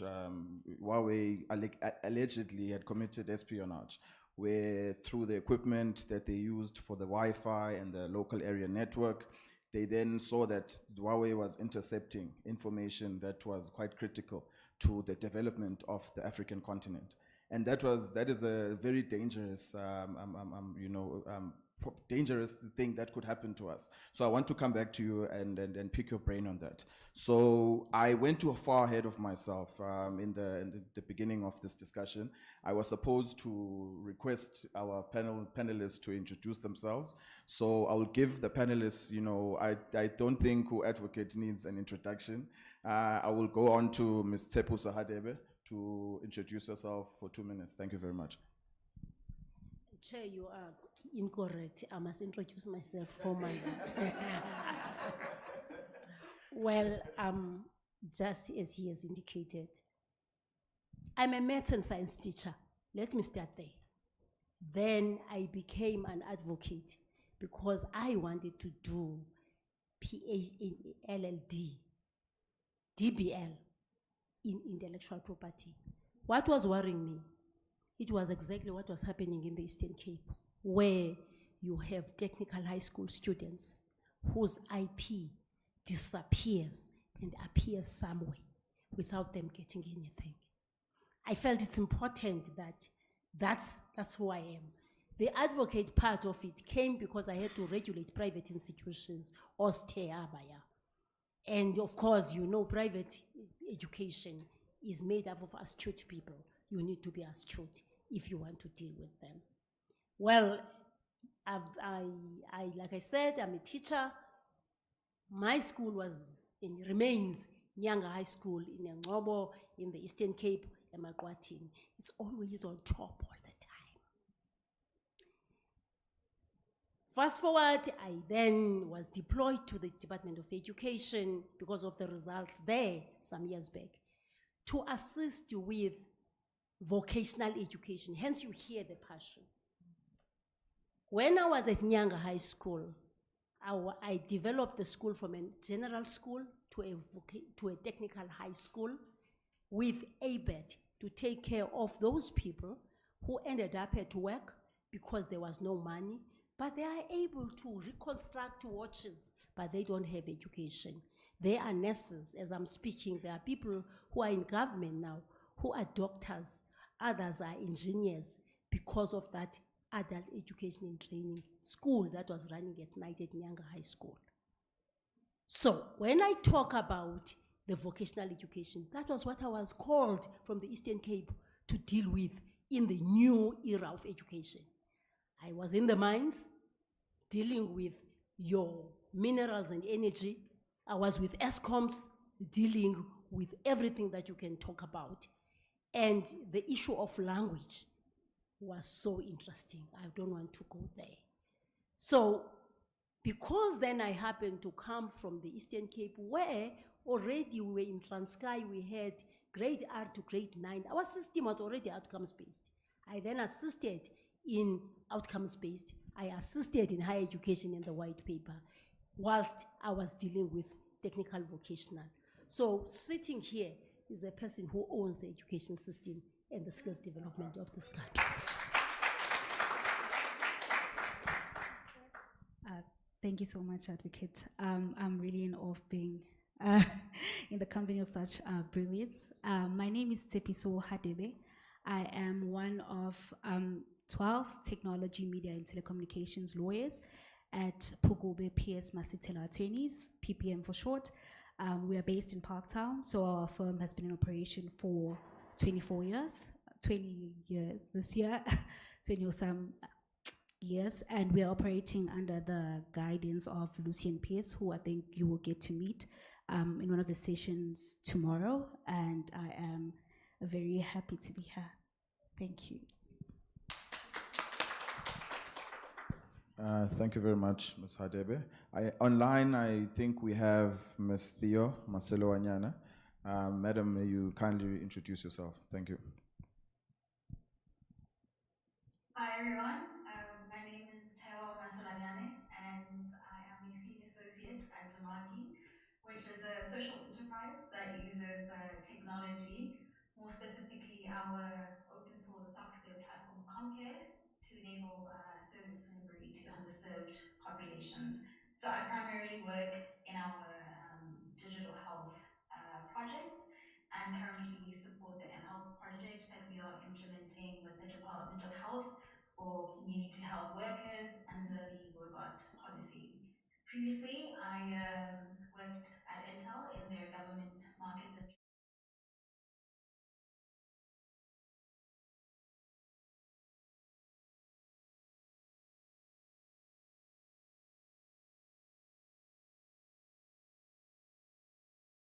Thank you very much.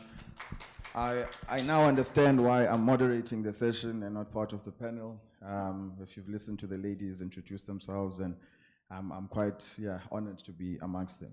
So to cut to the chase, Ms. Hadebe, I would like to ask you, what role do industry standards and best practices, play in helping companies navigate South Africa's policy landscape for data governance in the cloud?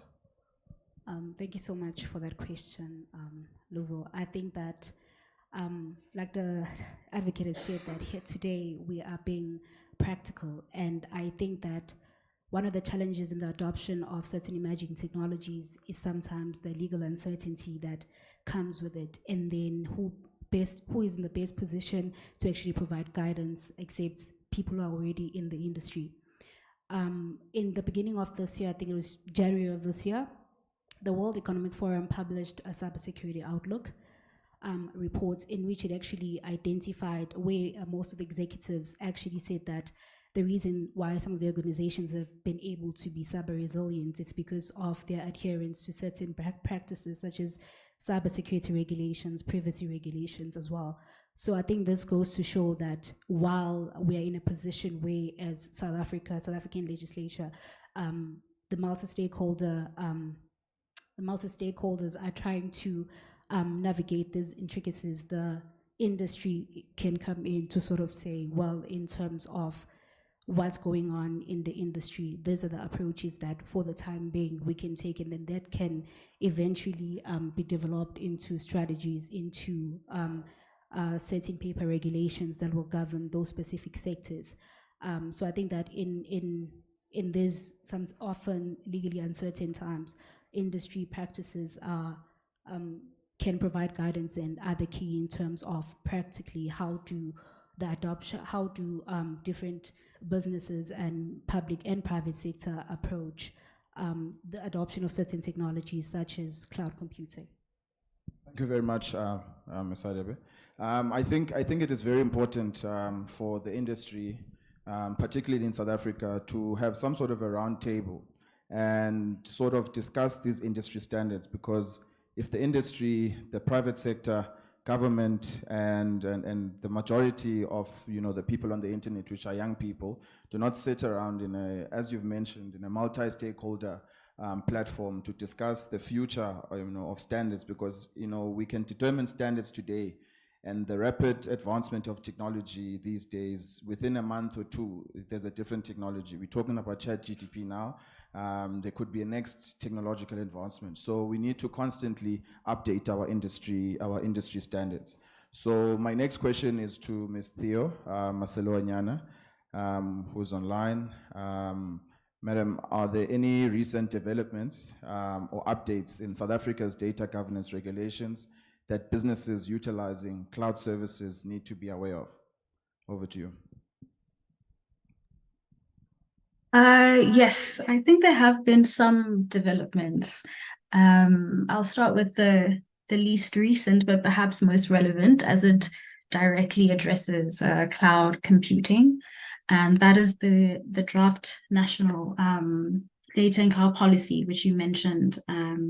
And this policy, not only sets the framework for data governance in the context of cloud computing, but I think it also signals the formulation of additional policies and initiatives that businesses leveraging cloud services should be prepared for, like the revision of the ECTA, the development of the National Open Data Strategy, which, according to the ICT and Digital Economy Master Plan, will encompass data sharing, portability, as well as interoperability to contribute to a more innovative ecosystem. And so the draft policy further highlights certain initiatives as well that might serve as valuable resources for businesses in the cloud, such as the Digital Transformation Center and the special economic zones designated for ICT. There is also the recent publication of the final standard operating procedures under the Cybercrimes Act, along with the progress on the RICA Amendment Bill. And these are primarily focused on establishing uniform standards and principles for the investigation of electronic data sharing and detailing the procedures for processing, sharing, storing, destroying data respectively. And so they underscore a very heightened necessity for businesses to demonstrate accountability and compliance, ensuring they are adequately equipped to tackle new threats and risks that are brought on by cloud computing and the broader move towards digitalization. Thank you very much, Theo. The draft data and cloud policy, I was privileged enough to be one of the contributors, when the first public comments were published, on behalf of my role as the president of the Youth ICT Council, our view was simple. Understanding the nature of data, we were of the view that South African government has to own its own hyperscale data center, where all of government's data sits. What that does is it protects the integrity, and it protects, especially from a national security point of view, where all of government's data, But the biggest problem was that there was a tug of war between the private sector and government, and also the users, within that the policy submission that we had with the department. So we had a big discussion, and on one end, the private sector, which is your hyperscalers, your Googles, your Huawei's, your all the companies that own the hyperscale data centers, they were of the view that government does not need to own, its own infrastructure, because they already have built that infrastructure, and government does not have the capacity to essentially manage all of that infrastructure. Give it to the guys that have already done it. But if you look at, the incidents that have happened internationally, you find that there is a big problem, especially when it comes to national security, which then brings me to a question to Advocate. I know you're very passionate about this. So I want to ask you on the issue of the draft, which is going to be which the final draft of the policy is going to be published quite soon. What are your takes on that? Do you think that government has the capacity, and also do you think that the cloud and draft data policy is practical? Thank you.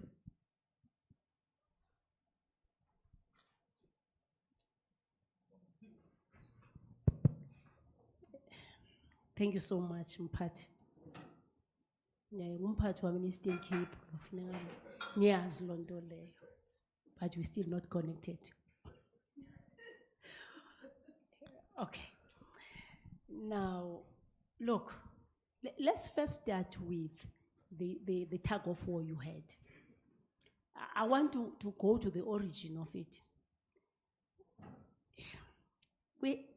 I left something in between. I said we had a cyber, when I was doing my LLM in cyber, in IP and cyber security. That time we were doing consultations on the cyber crime and cyber security bill. You remember? The question then is, what made us to extricate the two, resulting in exactly what you have? If you look at, there was a section there that was talking about responsibilities. Very interesting one, which will say the department that was represented by the acting DG must be responsible for the business hub. Defense must take charge of the cyber command. But any incident that happens in government must be reported to state security. But in terms of MIS, SITA, SITA, is the organ of state mandated by law to look at systems, to look at data, and make sure that it is protected. That is why you will find that data that deal with serious matters for the country they are residing in SITA. Even your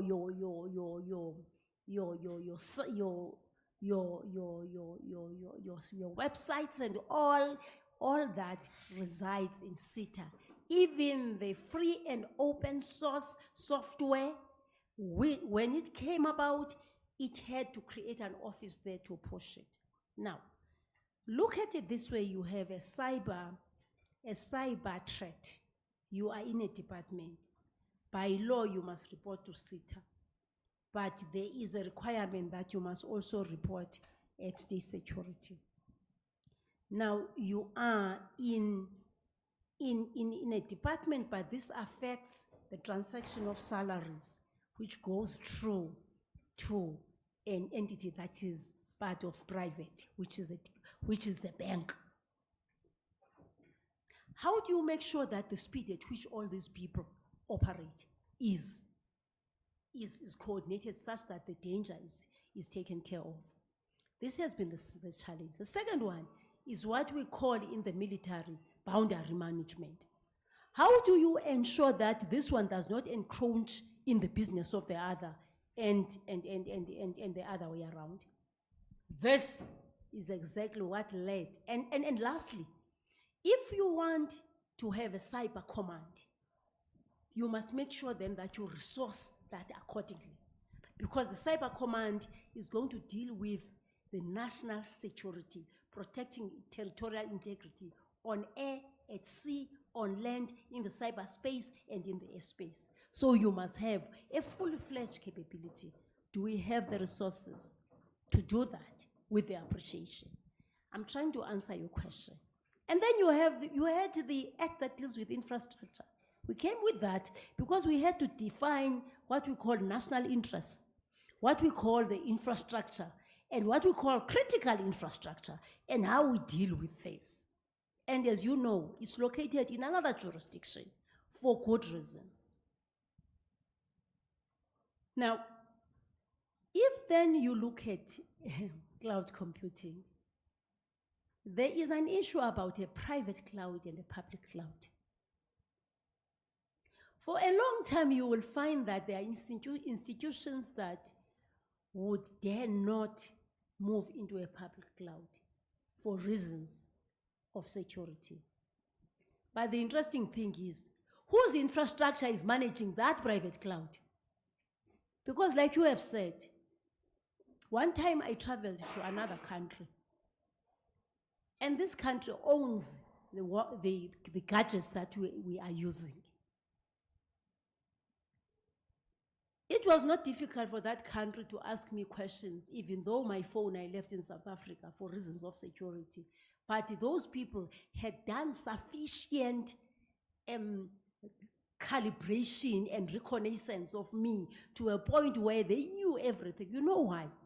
Because the gadgets, I would want to know how many people here are having Who Are We. Check how many SIM cards you have there. Did you do a homework to check where Who Are We is coming from and how many SIM cards are allowed in their country? It's interesting.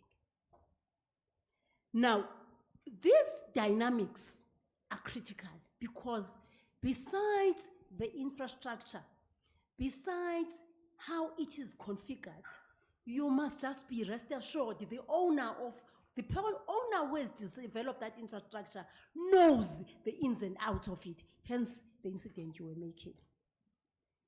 If we are going to use foreign infrastructure, there must be strict recourse mechanisms, which sometimes you will not even be able to imagine. All that we need to do, I said during this previous panel, go to Africa. I'll be speaking now on the Africa Day. Go to Africa, you will find skills. Go outside Africa. Our kids are living with the skills too. To Vietnam, to China. No one is going to Angola. No one is going to Pakistan. Those skills, they get sharpened there, I agree. But have we considered that the infrastructure we're talking about that is coming from external is being constructed by the same Africans? And why are we not having a strategy of pulling back not physically? COVID has taught us that we can have a global village. And if you look at smart cities, they are calling for that. We want smart cities, but the capability for those smart cities, that fridge that says, "Fill me," do you know who it tells after it has told you? That bathroom that says, "I'm clean now," and you tell everybody that, you know, the level at which I am at home, I press on this phone, I know who is around. Do you know what else is being surveilled there? And these are the critical questions that we don't consider. Because if it's done South African, well, my research for my D is on drones. Why are we not taking the legal practitioner here? Because they specialize on IT. We put the innovators, we leave them in a room. We say, you look at risk, you are talking about innovation. When we come, we have a matrix. You're saying this is the capability. In data privacy, we talk about privacy by design. But this design applies to somebody, not to everybody. Now we make sure that privacy by design exists. Mpata, I hope I've answered you. Because I've said to you, the infrastructure should be ours. And I'm saying, if it's foreign, we need to do a sweeping of that infrastructure, a thorough indication of what is contained and what it does. And we have all the capability to make sure then that our security, national security, is protected. But the best, we have the free and open source software, we have engineers, we have IT legal practitioners. These people must do what is happening in other countries to make sure that the capabilities are infused with privacy by design. If we do that, we will talk about data localization, which is Nigeria is doing that. Thank you. Thank you very much, Advocate. I wish someday we can have a whole day discussing this critical issue because it's very important, particularly when it comes to our national security. And most of the time, our government takes it very lightly, but should things go south, we'd be in serious trouble. We have, you know, luckily, I think also Umpati mentioned that I also have Umpati, the chairperson here, who's basically highlighting the fact that we don't have much time. So I'll just go on to ask, but I just wanted to ask Ms. Hadebe on this one question, because she's a learned colleague, how do international, you know, data protection laws such as the GDPR intersect with South Africa's data governance regulations for businesses operating in the cloud? Thank you. Thank you so much for that, Luvo. So I think that we saw when the EU adopted the GDPR that most countries did what I think Advocate earlier on had said was sort of a copy and paste in terms of certain principles. But you will find that, like, arguably in practical terms, there are certain instances where we look at, for instance, adoption of cloud services, yes, where certain maybe servers of the cloud service providers located in another jurisdiction. We have instances where the GDPR arguably offers more stricter protections than POPIA, our local data protection legislation. And that's where I sort of think the intersection comes in, and there's a sort of sometimes a certain confusion within organizations. Then if, let's say, for instance, I'm based in South Africa, but I have EU clientele, how do I then navigate that space?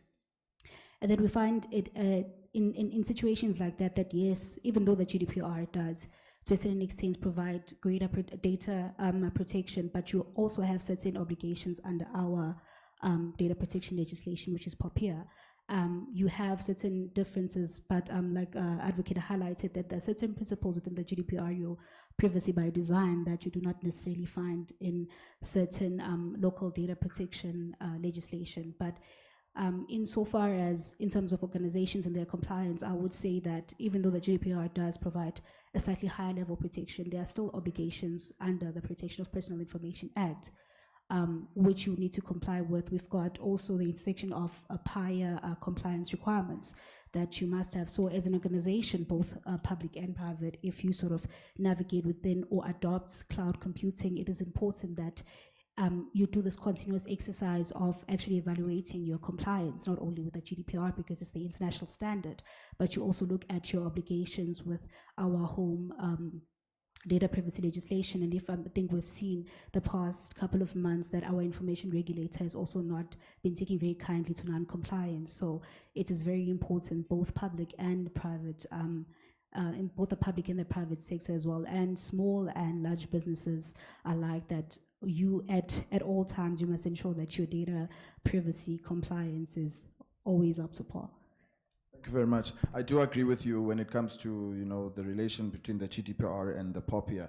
What I found is that the POPIA is essentially a South African version of the GDPR, right? But of course the GDPR offers way more protection due to, of course, the European Union is quite advanced when it comes to data adoption within Europe. So I would just like to ask Theo one last question, and I would kindly ask her to respond with if you can give her a minute or two to respond to this critical question. So how can organizations, balance the need for data mobility and accessibility with the requirements of data sovereignty and compliance in South Africa's cloud policy landscape? Over to you, Theo. Yeah, thank you for that. I think choosing a locally hosted cloud provider would be a first step, but of course there are other considerations. So I think in terms of like the sovereignty requirement, you should conduct a thorough assessment of potential cloud service providers. So get a summary of like the regulations you'll be governed by to ensure that they comply with the nation's regulatory requirements. And I think a great thing about some of the multinational cloud service providers is that they are now developing sovereign cloud offerings, which sort of ensure that all the information is stored locally and sort of aligns with data sovereignty laws and regulations. So they are somewhat sovereign by design. So that could also be an option. With regards to access, I think organizations should have identity, access, and consent management frameworks in place, as well as ensuring that there is adequate security levels in terms of encryption. And there should be encryption at the local level, so localized encryption at the data centers to keep the keys locally or on site before the data goes to the cloud, and also encryption in transit for securing data while it's being transferred. So this will also ensure that the multinational organizations also cannot decrypt the information themselves, but that in the event that there is unlawful access to the data, it will still remain encrypted. And I think lastly, in terms of data mobility, organizations should avoid vendor lock-in by understanding the data migration policies that these cloud service providers have, and also maintaining secure backups. So find out about their data migration policies and also have secured backups, which will not only assist with data recovery and ensuring data availability following a breach or data loss, but I think it will also provide with, or rather assist with the migration to new providers. So of course, these are only a few things to consider, but I think they serve as a great starting point. Thank you very much, Theo. I think I also agree with you when it comes to vendor locking. It produces quite a lot of issues. And this brings me to my favorite part of the session, and we have about 2 minutes. So I will be opening up to the floor for a minimum of 3 questions. And can you please be concise, only 1 question, and then I will allow our panelists to respond accordingly. So I only see, I see Paul there. Paul, and then Ms. Mia, and then can we have one last, or if we don't, we can proceed. Thank you very much. Can we give the microphone to Paul? Hi, thanks for. I'm following up on something that's come up in quite a bit of today's discussions, and that's the data sovereignty and the like. And if we look at the GDPR in particular, Europe, for the purposes of the GDPR, is largely treated as one block. Should we focus, when we are talking about cloud policy and the like, on developing a South African policy that's unharmonized with the rest of SADC or the rest of Africa or the rest of the AU, or should we be viewing data sovereignty boundaries, to use that sort of boundary of concern approach, as the top of the African continent? And unfortunately, not all African states have the same view on data sovereignty as we do. Or should we be going at it alone? I'm looking for views from the panelists on that. Okay, awesome. I'll give Ms. Togomia an opportunity to ask, then we can just close it up. And with the responses from the panelists, can you also, provide your parting shots? Then we can close the session. Thank you. Okay, so I have something completely different to do. Maybe the panelists can answer. I just wanted to, okay, maybe I can take the time now anyway. I'm Togomia. I'm the CEO of Girl Hype Women Who Code, which is a digital academy for women to enter into technology industries. But I wear a second hat as the secretary at the Internet Society. And I just want to take a moment from this panel before we close, because it really wouldn't be fair for me to leave without having exposed who the Internet Society is and what the Internet Society is. So ISOC is a global forum with chapters all around the world, and South Africa's got one chapter, which is the Internet South Africa chapter. And basically, if you're in this room, you're already interested in the kinds of topics and discourse that we have. We are a society. I think if you've been to high school, you've got your high school society. So we get together and we organize various events. We organize various interactions and interventions around internet, including International Girls and ICT Day, Safer Internet Day, Universal Access. We do a lot of work around encryption, around data privacy, and it's a multi-stakeholder forum as well. So there's honestly room for so much opportunity, including travel and funding and scholarships and jobs, and just it's such a all-immersive platform for people who are interested in the development specifically of the internet, but then on the internet and its effects on society. So if you would like to join us at the Internet Society, please do. That's our website, internetsociety.org, and then you can join the South Africa chapter. We're opening a youth Internet South Africa, Youth Internet Society, and this is honestly just one of the most exciting things. I don't know what more to say other than jobs and fellowships and scholarships and travel opportunities for young people, right, who are interested in tech. And this is exactly the room for it. Then also, I just want to firstly say how much more exciting, I feel so weird, let me stand up, let me come this side. Let me come this side. This is honestly one of the most exciting events that South Africa in internet is going to host, because this is the very first ever South Africa Youth Internet Governance Forum. And as a national and regional initiative, every other country has got this Youth Internet Governance Forum. So for us and for the people in this room, very, very much, this is the room of the pioneers in this space. This is going to be the room of the people who are going to influence towards internet governance, because there is no other platform for youth in South Africa. Right, there's one other event that was hosted in 2022, which was the South Africa Youth Internet Governance Forum that was hosted by myself. But to have a forum like this that is a state-led forum, that is supported by ZADNA, that is supported by the Internet Society, it's absolutely phenomenal. And internet governance, for those who don't know, is a global multi-stakeholder trend, right? So the forum, the word itself, is exactly this. It's open, anyone can attend at any time.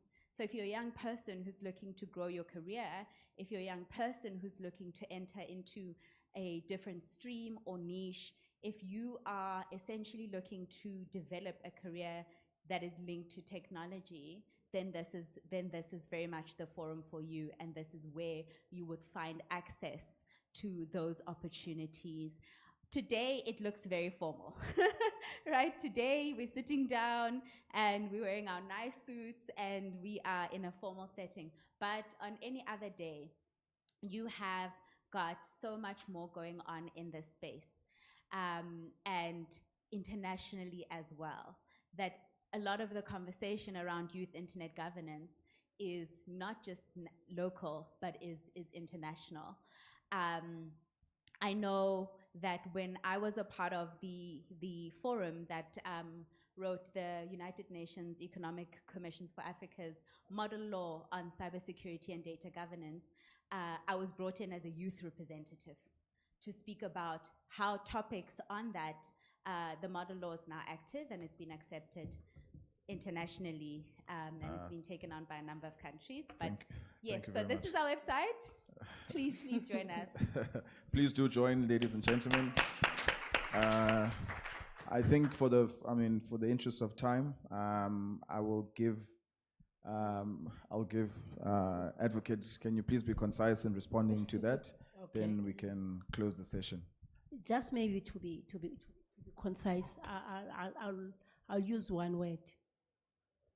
The AU has one pillar. One of those pillars is African AFCTA. I'm answering the question about data sovereignty.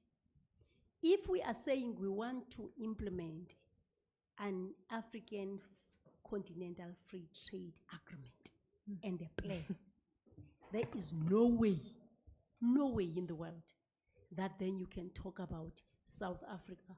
You'll talk about one continent, one home called Africa. And fortunately, when we were patient with Nigeria to make sure that they sign, when we were at AFBA, my colleague here reflected on that, the Africa Bar Association. One of the things we're looking at is the impact of Africa into the developments. What we need to look at Africa as a continent if we're looking at data sovereignty. And if there's one time that we need to do it, is now. South Africa is a room in Africa. We need to know that we belong to Africa. That's my take. Thank you. Thank you very much, Advocate. I don't know if we still have time. Just I a see. 30-second. This is just to relate again what Dr. Advocate Nandipho is saying. Yes, I think the biggest thing that we are concerned about as a country, it is basically the monitoring and evaluation. Being a Six Sigma Black Master myself, I know that when we look at the problem, we're not looking at the whole problem statement where we put one component at a time and look at the outcomes and give the statistics that are supposed to reveal what the real problem is. We're very scattered. The policies are there. Everything is there.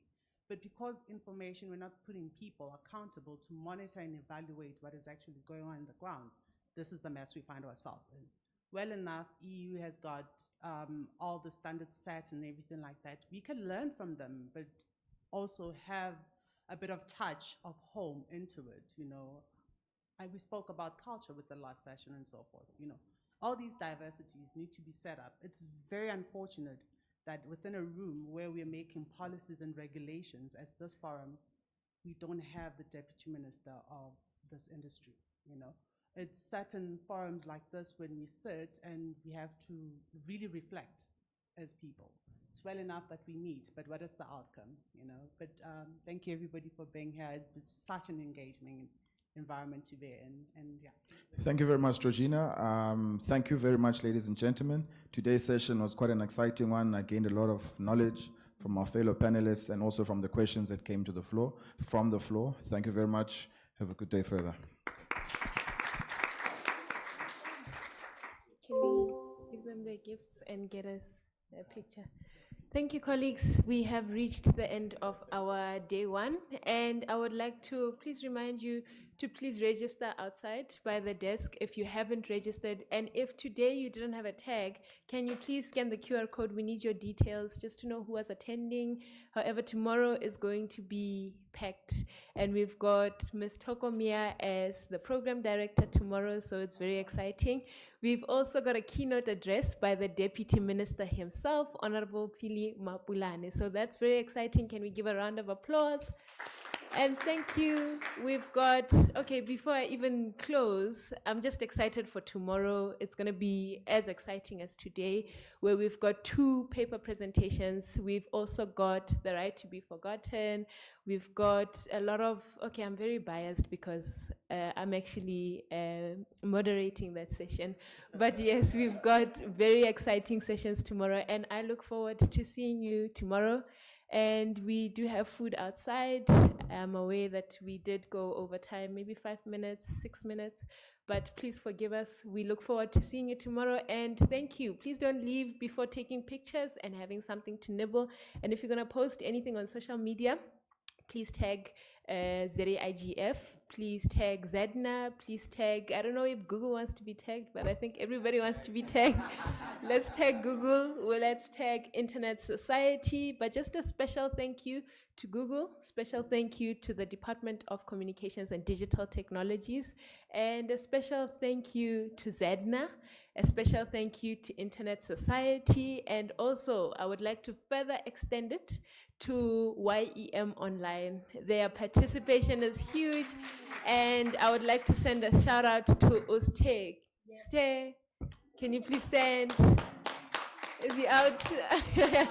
But I wanted him to stand. Let's just appreciate him and just have a conversation with him. He's very instrumental in the industry.